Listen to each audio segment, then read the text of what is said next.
So this week I almost skipped the Thought of the Week episode because I'm working on a solo episode for you all, and it's beating me to near death on my motivation. I spent 4 hours re-recording the 90-second intro on the solo video to make sure that it would hit and make sure that people would get to see it. You'd figure, as a licensed mental health clinician with 10 years of experience helping people and having done videos now for a few months, that I wouldn't end up stuck in this perfectionist loop. That I help so many guys with it, that so many of us get stuck here, that I'd be better at it than I am. For the guys I work with, and what usually works for me is the 80-20 rule, right? The effort it takes to get to 80% of what you can do is pretty profound, but the effort it takes to get from 80 to 90 is triple that, and the effort it takes to get from 80 to 100 is infinitely more than that. But it's hard to accept what 80% of what you can do is in a given moment. At least it is for me. I'm putting these out. I'm putting them out for the world. They're tied to my license. And I'm taking this pretty seriously. So you'd figure that it's okay that it matters.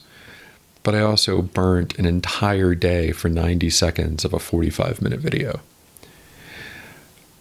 I'm working on it. The video's almost done. The last thing to record is going to be the closing, which is a lot less pressure than the opening.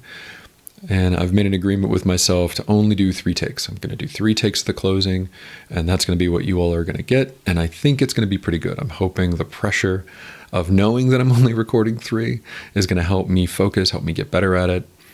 And I'm also hoping that maybe in showing you all some of the progression as I do this, as I learn how to get here, that it goes better over time. That when I do the same process a year from now, after making these, I can look back and see what 80% then compares to 80% now and see how much of an improvement it is.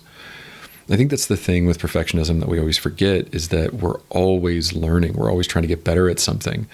And so, of course, our perfect now is not going to compare to our perfect in a year from now in doing the same tasking. So for you all, remember that this is largely tied to our masculinity in a lot of ways. There are plenty of women that are perfectionists. That's not what I'm saying. But for guys, I think so much of it is attached to our status, that our professional selves, our credibility matters, and that we're so afraid of being seen as uncredible in places. And the hit that that'll give us, that status hit, is huge.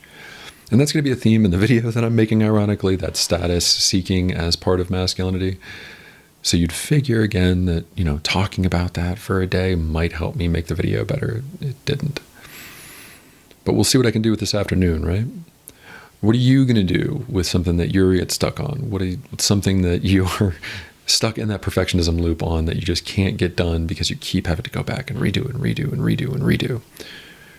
How do you break that loop? What are you doing? Maybe help me out a little bit with a new idea.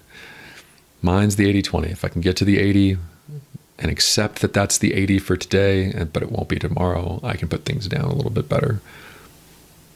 I'd love to hear yours. Please help a guy out. Thanks so much for listening. This is Tim Winnicke with American Masculinity, hoping that you accept the good over the perfect. Take care.